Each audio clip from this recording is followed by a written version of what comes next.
Hi friends, welcome back to my channel. మీరు కనుక నా ఛానల్ ఫస్ట్ టైం చూస్తున్నారా అయితే సబ్స్క్రైబ్ చేసుకోండి. అలాగే పక్కన ఉన్న బెల్ ఐకాన్ని క్లిక్ చేసేయండి ఫ్రెండ్స్. ఈరోజు ఎపిసోడ్ అయితే సూపర్గా అదిరిపోబోతుంది. ఎక్కడా స్కిప్ చేయకుండా మొత్తం చూసేయండి ఫ్రెండ్స్. అప్పుడే మీరు ఎంజాయ్ చేయగలుగుతారు. నచ్చినట్లయితే ఒక లైక్ ఇచ్చి ఎంకరేజ్ చేసేయండి ఫ్రెండ్స్. ఇక ఎపిసోడ్లోకి అయితే వెళ్ళిపోదాం. ఈ ఎపిసోడ్ స్టార్ట్ అవగానే రాజ్ ఇక విడాకుల పత్రాలు తీసుకొని వచ్చి కావ్య చేతిలో పెట్టి, అమ్మ నువ్వు నాకు భయపెట్టాలని చూసావు, కానీ నీకు నేను ఇదిగో ఈ విధంగా ఇక బదులు చెప్తున్నాను. చూసావా, నువ్వు ఇప్పుడుకిప్పుడు నాతో పాటు రాకపోతే ఎప్పటికీ మీ కోడల విషయంలో ఇదే జరుగుతుంది అని చెప్పి ఇక అపర్ణకి కండిషన్లు పెట్టబోతూ ఉంటే ఒక్కసారిగా సీతారామయ్య వచ్చి చంప పగల కొడతాడు రాజ్కి. అసలు నీకు బుద్ధి ఉందా? నువ్వు కన్న తల్లికి టైం ఇస్తావా? బాగుందిరా, మా వంశంలో ఇలాంటి వాడిని కన్నందుకు సిగ్గుతో తలదించుకోవాల్సి వస్తుంది. మర్యాదగా ఇక్కడి నుంచి వెళ్ళు. అసలు నీకు ఏ అర్హత ఉందని ఇక అపర్ణకి టైం పెడుతున్నావు? నీలాంటి వాడిని అసలు కన్నందుకు తల దించుకునే పరిస్థితి తీసుకొని వస్తున్నావు. కావ్య ఏం తప్పు చేసిందని విడాకుల పత్రాలు చేతికిస్తున్నావు? ఈ పాపం ఊరికే పోదు, పో ఇక్కడి నుంచి అని చెప్పి సీతారామయ్య ఇందిరాదేవి కావ్యని ఇక సపోర్ట్ చేస్తూ రాజునైతే వెళ్ళగొడతారు. ఇక మొత్తానికైతే కావ్య వచ్చి, తాతయ్య గారు మీరు నా మీద చాలా ప్రేమ చూపిస్తున్నారు. ఆ ప్రేమకి నేను ఏం చేయాలో నాకు అర్థం కావట్లేదు.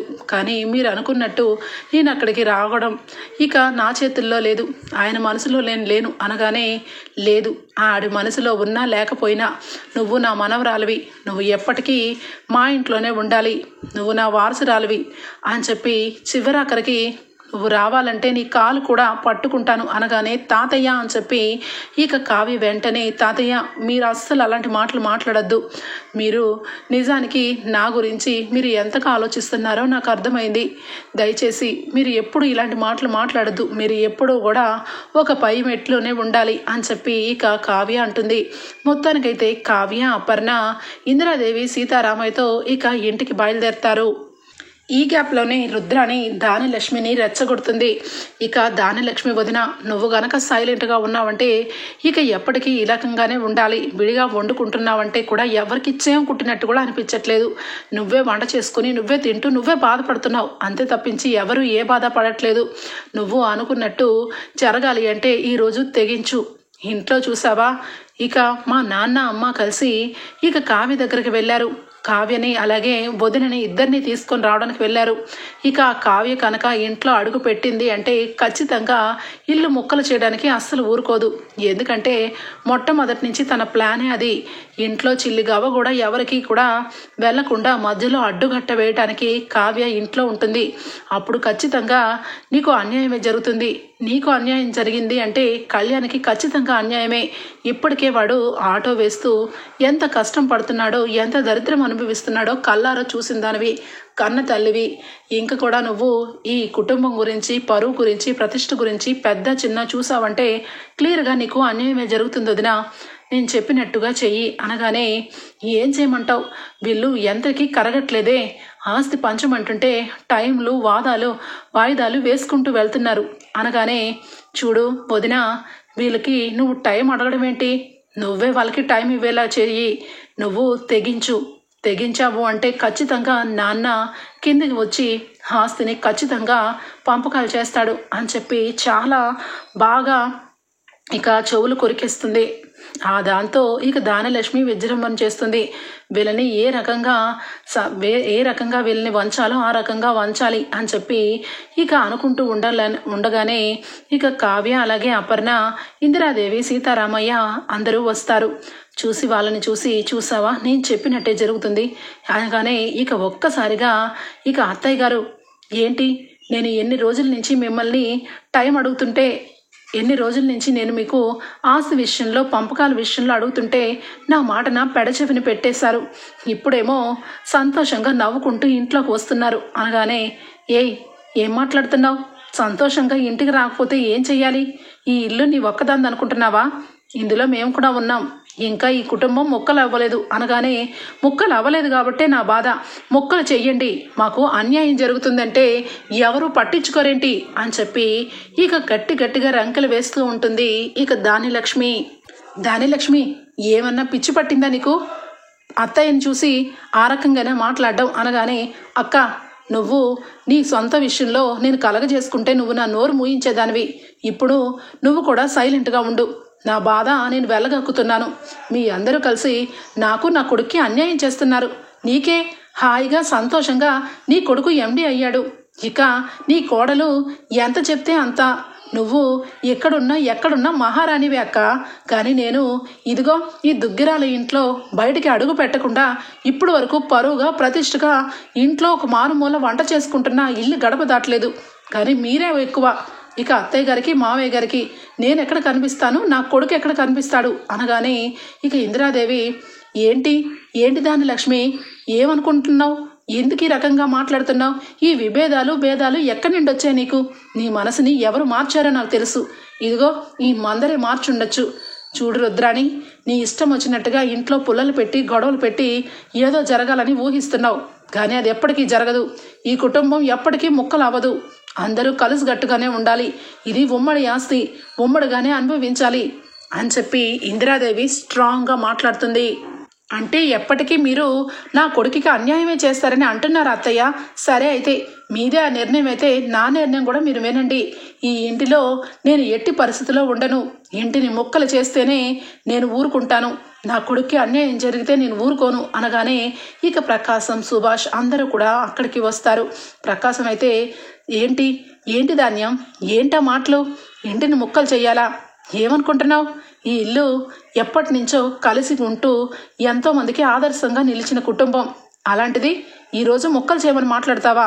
చెంప పగిలిపోతుంది అనగానే మీరు నన్ను చెంప పగలు కొడతారు. కానీ ఇంట్లో నుంచి నేను వెళ్ళిపోతే ఏం చేస్తారు? మీ పరువు ఎక్కడుంటుంది అనగానే చూడు ధాన్యం, ఇంట్లో నుంచి వెళ్ళిపో.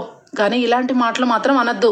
అమ్మా నాన్న విషయంలో మేము ఏ రోజు కూడా తల ఎత్తి సమాధానం చెప్పలేదు. అలాంటిది నువ్వు ఈరోజు మా అమ్మని మా నాన్నని ప్రశ్నిస్తావా? అదిగో నీ బ్యాగ్తో సహా రెడీగా ఉంచాను. వెళ్ళిపోయి నువ్వు కూడా ఒంటరిగా ఎక్కడుంటావో ఉండు అని చెప్పి అనగానే ఇక బ్యాగును చూసి నాకు తెలుసు మీరు ఎప్పటికీ మారరని, మీరు మీ అన్నయ్య కింద దాసోహం అయ్యారని. నేను మాత్రం అలా ఎప్పటికీ జరగడానికి వీల్లేదు. మీకు మతిమరుపు ఉండటం వల్ల బావగారి కింద మీరు ఉన్నారేమో. నా కొడుకు ఎన్నడూ తక్కువ చేయలేదు. నా కొడుకుకి ఏం పట్టింది? ఒకరు మోచేయి కింద నీళ్లు తాగాల్సిన అవసరం ఏం పట్టింది? రాజులాగే సమానం హక్కు గలవాడు. బయట బాధపడుతున్నాడు, ఆటో వేస్తున్నాడు. ఇదంతా టీవీలో వాళ్ళందరూ కూడా చూశారు. కానీ మీరు మాత్రం చలించలేకపోయారు. అందుకే ఈరోజు నేను తీసుకున్న నిర్ణయానికి ఇక ఖచ్చితంగా నా ఆస్తిని నాకు రాసిస్తేనే నేను ఊరుకుంటాను. లేదంటే అనగానే ఏం చేస్తావే? లేదంటే ఏం చేస్తావు అని చెప్పి ప్రకాశం అనగానే ఏం చేస్తానా అని చెప్పి ఇక ఒక్కసారిగా నట్టి వెంట్లో ఇక స్టూలు వేసుకొని ఊరి వేసుకోవడానికి ఇక ప్రయత్నం చేస్తుంది. ఇక ఒక్కసారిగా కుటుంబం అంతా కూడా అపర్ణ దగ్గరికి వెళ్ళి ఆపుతూ ఉండగా ఈ పెనుగులాటలో ఒక్కసారిగా సీతారామకి హార్ట్ స్ట్రోక్ వస్తుంది. దెబ్బకి కుప్ప కూలిపోతాడు. బావా అని చెప్పి ఇక ఇందిరాదేవి ఒక్కసారిగా బావా అని చెప్పి బాధపడుతూ ఏమైంది బావా ఏమైంది అనగానే ఇక కుటుంబ సభ్యులందరూ కూడా సీతారామయ్య దగ్గరికి చేరుకుంటారు. సీతారామయ్యకి ఒక్కసారిగా గుండెపోటు రావటం వల్ల నోటు వెంట మాట రాదు. అలాగే ఇక పెయిన్తో కళ్ళు మూసేసి ఇక ఒక రకంగా అయిపోతూ ఉంటాడు. తాతయ్య అని కావ్య ఇక వెంటనే అంబులెన్స్కి కాల్ చేస్తారు. ఒక్కసారిగా హుటాహుటిన హాస్పిటల్కి జాయిన్ చేస్తారు సీతారామయ్యని. ఇక ప్రకాశం అయితే వెళ్ళిపోతూ చూడు ధాన్యం, నా నాన్నకి ఏమన్నా అవ్వాలి, నీకు ఏం చేస్తానో చూడు. అసలు నువ్వు ఆడపుట్టుకు పుట్టావా? ఇంట్లో ఈ రకంగా ప్రవర్తిస్తావు. వయసు రాగానే సంబరం కాదే, నలుగురు ఆదర్శంగా ఉండాలి. నట్టెట్లో ఉరి వేసుకుంటావా? అసలు నిన్ను ఎవ్వరూ ఆపరు. ఎందాక వేసుకోవడం కాదు, ఇప్పుడు వేసుకొంచావు అని చెప్పి ఇక చేదరించుకొని ప్రకాశం వెళ్ళిపోతాడు. ఇక దెబ్బకి సైలెంట్ అయిపోతుంది. ఇక దానిలక్ష్మి నోటి వెంట ఒక్క మాట కూడా రాదు. ఇక వెంటనే అక్కడి నుంచి అలాగే బొమ్మలాగా నుంచుంటుంది. రావదినా, మనం కూడా వెళ్దాం అని చెప్పి ఇక రుద్రాణి ఏదో ప్రేమగా ఉన్నట్టు ఇక వెంటనే హాస్పిటల్కి బయలుదేరుతారు. కుటుంబ సభ్యులందరూ కూడా హాస్పిటల్లో ఉంటారు. సీతారామయ్య పరిస్థితి చాలా ఘోరంగా మారిపోతుంది. సివియర్గా అయిపోవడం వల్ల వెంటిలేటర్లో ఇక ఐసీయూలో పెడతారు సీతారామయ్యని. ఇక ఒకవైపు ఇందిరాదేవి, కావ్య, ఇక అపర్ణ అందరూ కూడా టెన్షన్తో భయంతో బాధపడుతూ ఉంటే ఇంతలో డాక్టర్ వస్తాడు. డాక్టర్ రావడంతో డాక్టర్ గారు ఏమైంది ఏమైంది అని చెప్పి ఇక బాధపడుతూ అడుగుతూ ఉంటుంది ఇందిరాదేవి. ఇక వెంటనే సుభాష్కి విషయం చెప్తారు డాక్టర్లు. అయితే అతనికి పెద్ద వయసు అవటం వల్ల ఏదో బాగా స్ట్రెస్ వల్ల ఆయనకి ఉన్న పలంగా ఒక్కసారిగా ఇక హార్ట్ స్ట్రోక్ రావటం, అదే పనిగా ఏదో ఆలోచించుకుంటూ మొత్తానికి కోమా స్టేజ్కి వెళ్ళిపోవడం జరిగింది. ఆయన మెలకువ రాలేదు. ఇప్పటి వరకు ట్రై చేస్తాం కానీ ఆయన కళ్ళు తెరవలేదు. ఆయన బహుశా కోమాలోకి వెళ్ళిపోయారు. కాబట్టి ఇక ఆయన బ్రతికి ఉన్నా ఇక లేనట్టు లెక్కే. ఆయన ఎప్పుడు సృహలోకి వస్తే అప్పుడే మేము వైద్యం కానీ ఏది కానీ చేయగలం, సారీ అని చెప్పి డాక్టర్లు అయితే సుభాష్కి విషయం చెప్పి వెళ్ళిపోతారు. ఇక మొత్తానికైతే రాజ్ కోపంతో ఇల్లు వదిలి వెళ్ళిపోవడం వల్ల రాజ్కి అసలు విషయమే తెలియదు. ఇక తాతయ్య నన్ను చంప మీద కొట్టి మరీ పంపించేశారు అని చెప్పి కోపంతో ఇక ఎక్కడికి వెళ్ళిపోతాడో ఇక ఎవరికి తెలియదు. విషయం ఇక మెల్లగా కళ్యాణ్కి తెలుస్తుంది. కళ్యాణ్ వెంటనే హుటాహుటిన ఇక అప్పును తీసుకొని హాస్పిటల్కి వస్తాడు. అందరూ కూడా హాస్పిటల్లో సీతారామయ్య పరిస్థితి చూసి బాధపడుతూ ఇంతకీ అన్నయ్య ఏడు వదిన అనగానే ఇక అపర్ణ ఏమైపోయాడో, వాడు ఇంట్లోకి రాకుండా ఎక్కడికి వెళ్ళాడు, వాడికి ఫోన్ చేస్తే ఫోన్ కూడా స్విచ్ ఆఫ్ వస్తుంది అని చెప్పి అపర్ణ టెన్షన్తో ఇక ఒకవైపు బాధతో అడుగుతూ ఉంటే ఇంతలో సుభాష్ వచ్చి నాన్నగారి పరిస్థితి చాలా ఘోరంగా ఉంది అపర్ణ అని చెప్పి చిన్న పిల్లవాళ్ళలాగా ఇక ఏడ్చేస్తాడు. ఒక్కసారిగా అపర్ణ షాక్ అయిపోతుంది. ఏంటి మావయ్య గారు కోమా స్టేజ్కి వెళ్ళిపోయారా అని చెప్పి ఈ విషయం అత్తయ్యకి తెలిస్తే అత్తయ్య పరిస్థితి చాలా ఘోరంగా ఉంటుందండి, ఈ విషయం అత్తయ్యకి తెలియకూడదు అనగానే ఎలా అపర్ణ, అమ్మకి చెప్పకుండా ఎలా ఉంటాం, నాన్న ఇప్పటి వరకు కళ్ళు తెరవలేదంట, కనీసం మాట ఉలుకు లేని మనిషిని చూసి అమ్మ ఏమైపోతుంది అని చెప్పి సుభాష్ కళ్ళ వెంట నీళ్లు పెట్టుకొని ఇక బోరున ఏడ్చేస్తాడు. ఇక కళ్యాణ్ అప్పు కూడా చాలా బాధపడుతూ ఉంటారు. అసలు తాతయ్యకి హార్ట్ స్ట్రోక్ ఎలా వచ్చింది, మొన్నటి వరకు తాతయ్య చాలా బాగున్నారు, ఉత్సాహంగా ఉన్నారు, అలాంటిది తాతయ్యకి ఇంత పరిస్థితి ఎలా వచ్చింది అని చెప్పి ఇక బోరున ఏడుస్తూ ఉంటాడు కళ్యాణ్ కూడా.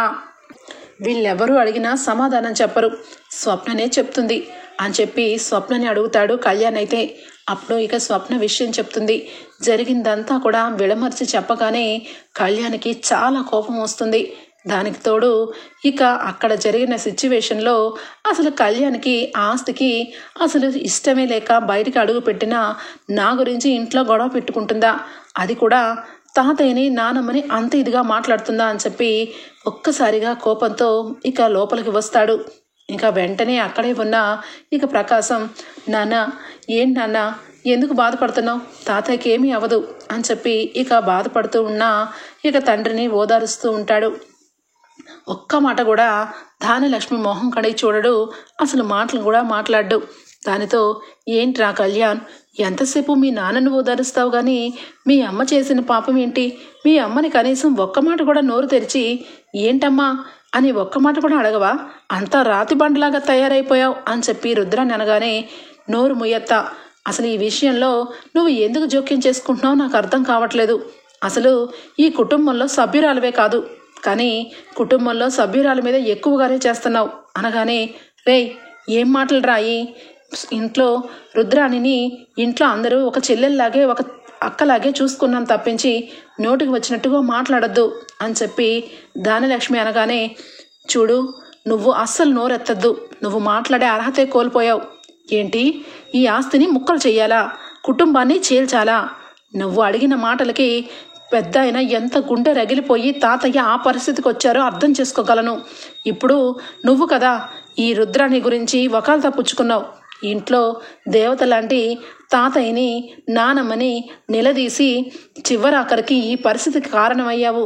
నువ్వంటే నాకు ఒకప్పుడు ప్రేమ ఉండేది, మా అమ్మకి నేనంటే చాలా ప్రేమ, నా గురించి మా అమ్మ ఆలోచిస్తుంది అనుకున్నాను, కానీ చిచ్చి ఎంత ఘోరంగా దిగజారిపోతావని అనుకోలేదు.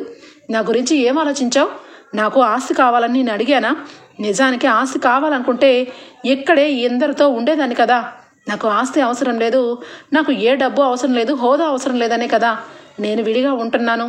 నా గురించి నువ్వెందుకు బాధపడుతున్నావు? నా బాధని అర్థం చేసుకునేవాడివి అయితే అప్పుని కోడలుగా ఒప్పుకునేదానివి. అనామికని ఏ రకంగా చూసుకున్నావో అంతకన్నా 10 రెట్లు ఎక్కువ చూసుకునేదానివి. నీ కొడుకు మనస్ఫూర్తిగా పెళ్లి చేసుకుని తాలిబొట్టు కట్టినా కోడలు అవసరం లేదు. కానీ ఆస్తి మాత్రం నాకు ఇచ్చి ఇల్లు ముక్కలు చేయాలన్న ఆలోచన వచ్చింది. ఎక్కడిది ఈ ఆలోచన? ఇదిగో పక్కనే ఉండి పొల్లలు పెడుతూ కుటుంబాన్ని చిన్న భిన్నం చేసే అత్త దగ్గర నేర్చుకున్నావా ఈ విషయాలన్నీ? చూడమ్మా, నువ్వు ఏ గురించి ఏ ఫలితం ఆశించి ఈ గొడవకి పాల్పడ్డావో నాకు అనవసరం. నిజానికి తాతయ్య నార్మల్ మనిషి అయ్యి ఆస్తి పంపకాలు జరిగినా కూడా నేను ఒప్పుకోను. నాకు ఏ ఆస్తి అవసరం లేదు. నా కాళ్ళ మీద నేను నిలబడాలనుకుంటున్నాను, నిలదొక్కుంటున్నాను. అయినా నువ్వు అన్నట్టు నేను ఏ ఆటోలోనూ డ్రైవింగ్ చేయట్లేదే. నేను నా స్వశక్తి మీద నేను కూడా సంపాదిస్తున్నాను. ఒక మంచి డైరెక్టర్ దగ్గర, మ్యూజిక్ డైరెక్టర్ దగ్గర నేను కూడా పాటలు రాసిస్తున్నాను. నాలో కూడా ప్రతిభ ఉంది. ఆ అనామిక అందరి ముందు నన్ను చిన్న చూపు చూసి నువ్వు దేనికి పనికి రావని చెప్పి నీకు విడాకులు ఇచ్చాను అని అన్నది. ఆ మాటని ఇక అప్పు చేత కూడా అనిపించుకోవాలా? నేను తాతల తండ్రి దగ్గర నుంచి ఆస్తిని తిని పెరిగానని నన్ను అందరూ కూడా వేలువెత్తి చూపిస్తూ ఉంటే నేను బతకలేనమ్మా. నాకంటూ ఒక పట్టుదల, కృషి ఉన్నాయి. నేను ఏ రోజైనా అందరూ గొప్పగా అనుకునే విధంగా నేను అంచెలంచెలుగా ఎదగాలని ఇల్లు వదిలాను. నువ్వేం చేస్తున్నావు? నా పేరు పెట్టుకొని ఇంట్లో ఇంత తగాదాలకి సృష్టిస్తున్నావు. చూడమ్మా, ఇప్పటి వరకు నీ మీద నాకు ప్రేమ ఉంది, గౌరవం ఉంది. కానీ తాతయ్యకి మాత్రం ఏమన్నా అయితే మాత్రం జీవితాంతం నీ మోహం కూడా నేను చూడను అని చెప్పి ఇక కళ్యాణ్ అయితే ఇక లెఫ్ట్ అండ్ రైట్ ఇస్తాడు ఇక ధాన్యలక్ష్మికి. ఇక హాస్పిటల్లో విషయం తెలుసుకుంటారు ఇంటి కుటుంబ సభ్యులందరూ కూడా.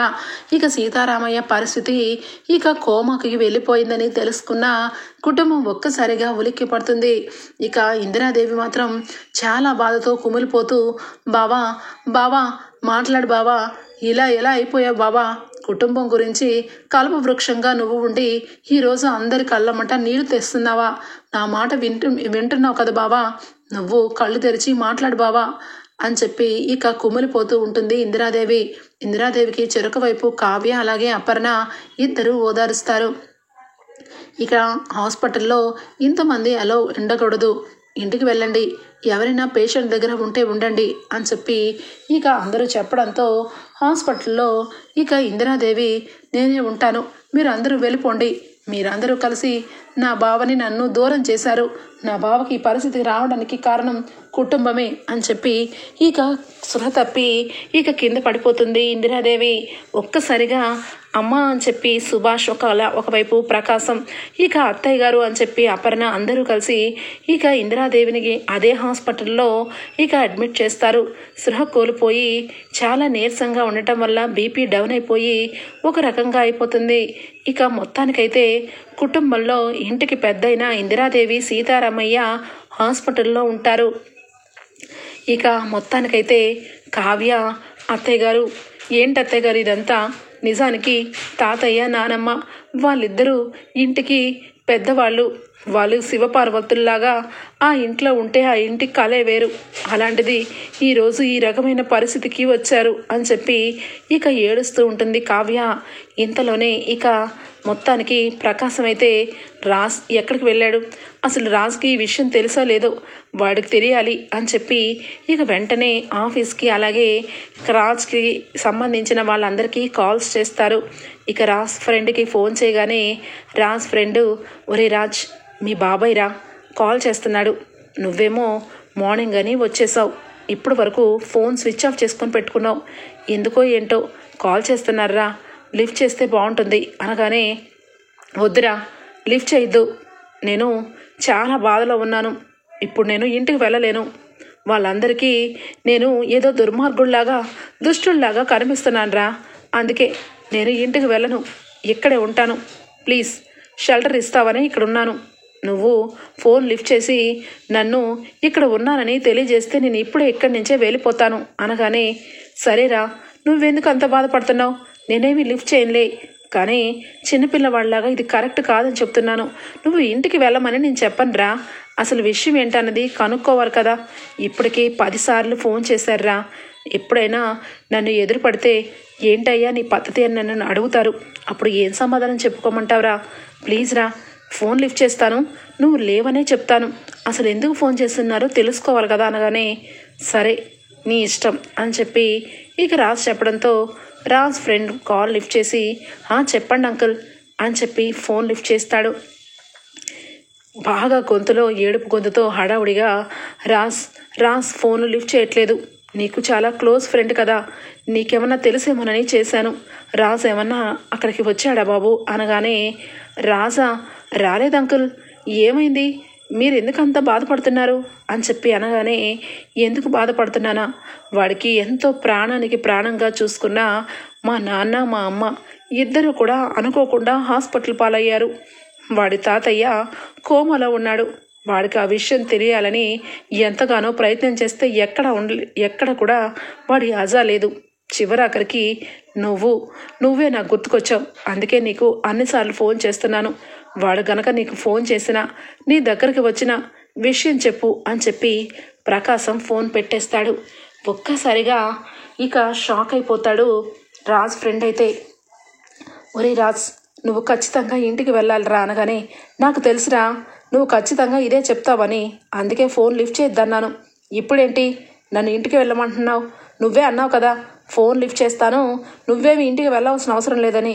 నేను ఎక్కడ ఎందుకున్నానో తెలుసా, నాకు పెద్ద పెద్ద ఫామ్ హౌస్లే ఉన్నాయి, కానీ ఎక్కడ ఉన్నా తెలిసిపోతుంది, అందుకే నేను ఇక్కడికి వచ్చాను, దయచేసి నువ్వు ఏమన్నాను, నేను మాత్రం వాళ్ళ ఇంటికి వెళ్ళనంటే వెళ్ళను అనగానే ఒరే అసలు ఏం జరిగిందో తెలియకుండా ఏం మాట్లాడుతున్నావురా, మీ తాతయ్య కోమలోకి వెళ్ళిపోయారంట, మీ నాన్నమ్మ కూడా తట్టుకోలేక హాస్పిటల్లో అడ్మిట్ అయ్యారంట, మీ కుటుంబం అంతా ఏడుస్తూ హాస్పిటల్లో ఉందిరా అని చెప్పి రాజ్ ఫ్రెండ్ చెప్పడంతో ఒక్కసారిగా రాజ్ దెబ్బకి షాక్ అయిపోతాడు.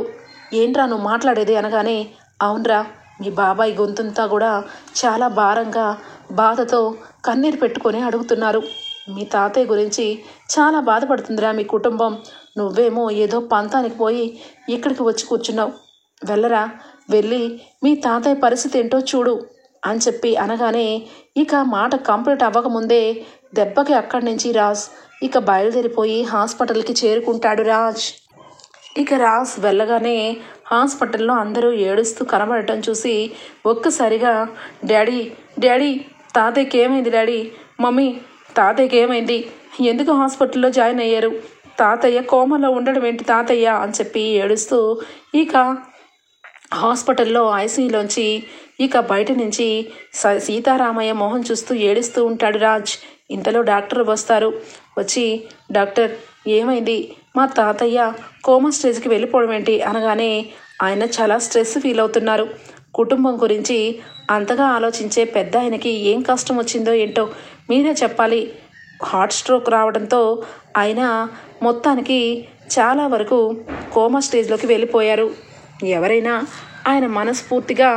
ఆయన దగ్గరకు వెళ్ళి మనస్ఫూర్తిగా మాట్లాడండి, ఆ మాటలకి ఆయనలో ఏమైనా చలనం వస్తే అప్పుడు చూద్దాం, అప్పుడు వరకు ఏ ట్రీట్మెంట్ కూడా ఇవ్వడం జరగదు అని చెప్పి చెప్పడంతో ఇక ఒక్కసారిగా సీతారామయ్య దగ్గరికి రాజు వచ్చి తాతయ్య నన్ను క్షమించి తాతయ్య, చాలా మూర్ఖంగా ప్రవర్తించి మీ మనసుని బాధ పెట్టాను, మమ్మల్ని ఎప్పటికీ బాధ పెట్టను తాతయ్య, దయచేసి కళ్ళు తెరవండి తాతయ్య, మీ గురించి ఆలోచించి నానమ్మ ఏమైపోతుందో ఒక్కసారి ఆలోచించండి తాతయ్య అని చెప్పి ఏడుస్తూ ఉంటే సీతారామయ్యలో చలనం కూడా ఉండదు. మరొకవైపు ఇక కావ్య తాతయ్య మీరు కళ్ళు తెరవండి, దయచేసి మీతో పాటు నన్ను శాశ్వతంగా మనవరాలన్నారు, ఇంతలోనే మీరు ఇలా అయిపోతారా అని చెప్పి కావ్య ఏడుస్తూ ఉంటుంది. ఇక ఒక్కసారిగా ఇక అక్కడ అందరూ కూడా బాధపడుతూ ఉంటారు. అప్పుడు ఇక అపర్ణ ఇక ఇద్దరి దగ్గరికి వచ్చి చూడు రాజ్, కావ్య మీరిద్దరూ కలిసి ఒక్కటవ్వాలని, మీ ఇద్దరు పిల్ల పాపలతో సంతోషంగా ఉండాలని ఇక మామయ్య గారు కోరిక, అలాంటి మీరిద్దరూ కూడా ఎడమొహం పెడమొహంగా ఉంటూ మీ ఇద్దరు కాపురం కూలిపోతుందని ఆయన టెన్షన్ పడ్డారు. అది కాకుండా ఇక ముఖ్యంగా దానలక్ష్మి చేసిన చాలా రచ్చ, ఆస్తి కోసం ఇంత ఘోరంగా గొడవలు పడడం ఏంటి నా కుటుంబం అని ఆయన ఎంతగానో మదనపడి కోమా స్టేజ్లోకి వెళ్ళిపోయారు. కాబట్టి ఆయన కోరికలన్నీ మనమే తీర్చాలి, అది నిజంగా నీ చేతిలోనే ఉంది రాజ్, నువ్వు కనుక నార్మల్గా తాతయ్యని చూడాలి అనుకుంటే ఆయనకి ట్రీట్మెంట్ కాదు, నువ్వు కావ్య ఇద్దరూ మనస్ఫూర్తిగా ఒక్కటయ్యి పిల్ల పాపలతో సంతోషంగా ఉంటే అంతకంటే ఆయనకి ట్రీట్మెంట్ లేదు అని చెప్పి అపర్ణ అనడంతో ఇక మొత్తానికి కావ్య రాజ్ ఇద్దరు కూడా ఇక చేతులు రెండు కలుపుకొని ఒక్కటవుతారు. తాతయ్యని నేను నార్మల్ మనిషిగా నేను తీసుకొస్తాను, నార్మల్ స్టేజ్కి నేను నార్మల్గా అయ్యేలాగా నేను చేస్తాను అని చెప్పి రాజ్ ఇక కావ్యని ఇక ప్రేమగానే భార్యగా ఒప్పుకుంటాడు. మొత్తానికి హాస్పిటల్ నుంచి సీతారామని డిశ్చార్జ్ చేస్తారు. మనిషిలో చలనం లేకపోయినా ఇంట్లోనే సర్వం ట్రీట్మెంట్ అంతా అయ్యేలాగా. ఇక మరొక పక్క ఇక నోరు ఎత్తలేని పరిస్థితి దానిలక్ష్మిది. కళ్యాణ్ చెప్పిన మాటలకి నోరు ఎత్తడం కాదు కదా, ఆస్తి అనే మాట కూడా రాకుండా ఇక నోరు మూసుకొని ఉంటుంది దానిలక్ష్మి. కళ్యాణ్ ఇక చాలా గట్టిగా కష్టపడతాడు. తను అనుకున్నట్టు పాటల్ని పాడి ఒక రేంజ్కి రావాలని గట్టిగా సిద్ధపడి ఇక లిరిక్ డైరెక్టర్ లక్ష్మీకాంత్కి చెప్తాడు, నేను మీ దగ్గర బాండ్లో సంతకం పెట్టాను, 3 సంవత్సరాల వరకు వెయిట్ చేయడం నా వల్ల కాదు సార్, నాకు ఇప్పటికిప్పుడే బ్రేక్ కావాలి, నేను అనుకున్నది రీచ్ అవ్వాలంటే నాకు కనీసం ఒక 5-6 నెలలు కూడా టైం లేదు.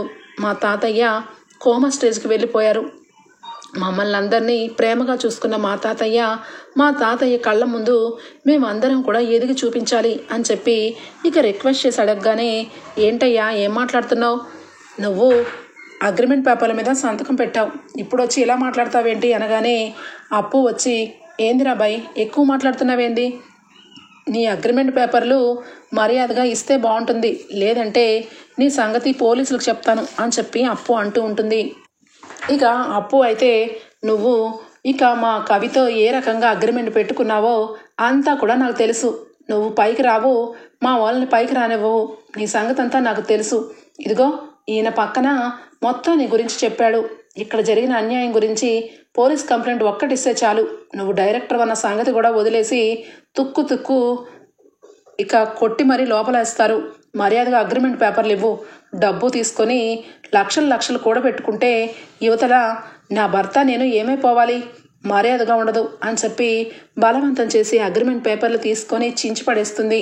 ఇక డైరెక్టర్కి ఇక అప్పు హెల్ప్ చేయడం వల్ల, అప్పుకి ఈ విజిటింగ్ కార్డు ఇవ్వటం వల్ల ఆ విజిటింగ్ కార్డు తీసుకొని కళ్యాణ్కి మంచి డైరెక్టర్కి పరిచయం జరుగుతుంది. దీంతో కళ్యాణ్ గ్రాఫ్ పైకి లెగుస్తుంది. ఇక కళ్యాణ్ పాటలు ప్రపంచవ్యాప్తంగా మారుమోగుతూ ఉంటాయి. కళ్యాణ్ ఊహించకుండానే 2-3 నెలల్లోనే ఒక రేంజ్లోకి వస్తాడు. ఇక కళ్యాణ్ ఆ రేంజ్లోకి వచ్చేసరికి ఇక్కడ రాజ్ కావ్యతో సక్రమంగానే ఉంటాడు. ఎటొచ్చి మొత్తానికి ఇంట్లో రుద్రానికి ఇక జీర్ణించుకోదు. ఇటు కావ్య రాజ్ ఒక్కటైపోయారు. ఇటు కళ్యాణ్ ఊహించే విధంగా 2-3 నెలల్లోనే మంచి పేరు ప్రఖ్యాతులు తెచ్చుకున్నాడు. ఇంక ఈ కుటుంబం ఇక విడిపోదు, ఖచ్చితంగా ఇక ఒక్కటైపోతుంది. ఇప్పుడు ఏం చేయాలి, ఏం చేస్తే ఈ కుటుంబం మొక్కలయ్యి నా మొక్క నాకు ఇస్తారు అని చెప్పి సీతారామయ్యని చంపేద్దామని ప్లాన్ చేస్తుంది. సీతారామయ్య చనిపోతే ఖచ్చితంగా ఇక ఈ లోపల అందరూ ఇక ఆస్తి పంపకాలు అడగచ్చు. ఇక ఈ ముసలాయన ఉన్నంత వరకు ఇంట్లో అందరూ కూడా ఇక ఎట్టి పరిస్థితుల్లో ఆస్తి గురించి అడగరు. ఇప్పుడు గనక సీతారామయ్య చనిపోతే తప్ప ఈ విషయంలో ఒక కన్క్లూజన్ రాదని చెప్పి సీతారామయ్యని చంపే ప్రయత్నం చేస్తుంది. ఇక ఆ విషయంలోనే అందరి ముందు అడ్డంగా దొరికిపోతుంది.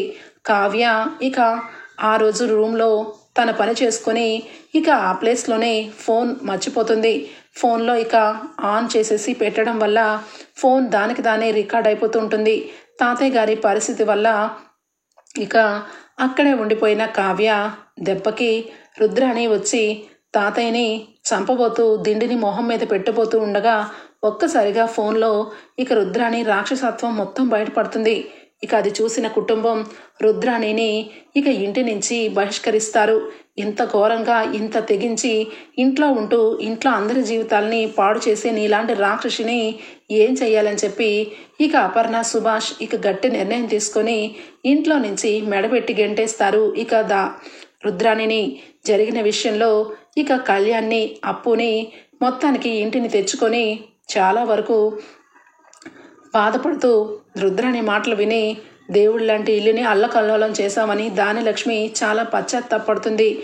ఆ అప్పు మూలంగానే కళ్యాణ్ ఇక అంత మంచి పాటలు పాడి అంత మంచి పేరు తెచ్చుకున్నాడని తెలుసుకుని ఇక అప్పుని తన కోడలుగా ఒప్పుకుంటుంది. ఇక మొత్తానికైతే సీతారామయ్య ఈ విషయాలన్నీ కూడా తన కళ్ళ ముందు జరుగుతూ ఉండగా అనుకోకుండా ఒకరోజు సడన్గా ఇక కోమా నుంచి బయటపడతాడు. రాబోయే ఎపిసోడ్స్లో దుగ్గిరాల కుటుంబం సంతోషంగా కావ్యరాజ్ ఇక కావ్యరాజ్ చాలా ఆనందంగా అప్పుని దానిలక్ష్మి కోడలుగా ఒప్పుకుంటుంది. మీకు కనుక నచ్చినట్లయితే ఒక లైక్ ఇచ్చేయండి friends. Bye, take care, thank you for watching.